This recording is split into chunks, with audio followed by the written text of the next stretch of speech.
বাসায় যদি জামাতের সাথে নামাজ পড়ি ছেলে ও মেয়ে নিয়ে, তবে নামাজ হবে কিনা? বাসায় যদি ছেলে মেয়ে সবাইকে নিয়ে আপনি জামাতের সাথে নামাজ পড়েন, তাহলে সেক্ষেত্রে সেই নামাজটা বিশুদ্ধ হবে যদি এটা কালে বদ্রে হয়। হঠাৎ একদিন হয়েছে, জামাত মিস হয়ে গেছে, সেজন্য বাসায় সবাইকে নিয়ে আপনি জামাতের সাথে পড়ছেন। আপনি যদি নিয়মিত এই কাজটা করেন তাহলে এটা গুনাহ হবে, জায়েজ হবে না। পুরুষরা মসজিদে গিয়ে জামাতের সাথে নামাজ পড়তে হবে, বাসায় নিয়মিত জামাতের সাথে নামাজ পড়লে জায়েজ হবে না।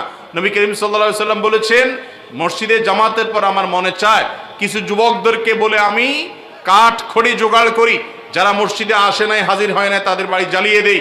শিশু আছে, নারী আছে, যাদের উপরে জামাতে উপস্থিত হওয়া আবশ্যক নয়, সেরকম অসুস্থ রোগী আছে, তাদের কারণে আমি নির্দেশ করছি না। তার মানে কি দাঁড়ালো? নবী করিম সাল্লাল্লাহু আলাইহি সাল্লাম চাইছেন যেন আমরা মসজিদে গিয়ে জামাতের সাথে আদায় করি। অতএব বাসায় সব সময় পরিবারের লোকদের কিনে জামাতের সাথে আদায় করলে আপনার জামাতে উপস্থিত হওয়ার যে দায়, সেটা থেকে আপনি মুক্ত হতে পারবেন না।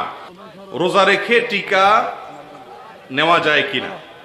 রোজা রেখে টিকা গ্রহণ করা যায়, এ বিষয়ে সারা বিশ্বের প্রায় সমস্ত উলামা একরাম একমত।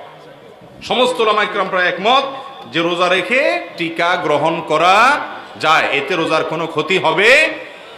রোজা যদি রেখে এমন কিছু করেন যা খাদ্যের কাজ দেয়, তাহলে সেটা রোজার জন্য ক্ষতিকর। টিকা গ্রহণ করলে সেটা খাদ্যের কোনো কাজ দেয় না, সেটা আমাদের পাকস্থলিতে যায় না, খাদ্যের কাজ দেয় না, যার কারণে রোজা রেখে টিকা নিলে কোনো অসুবিধা নাই।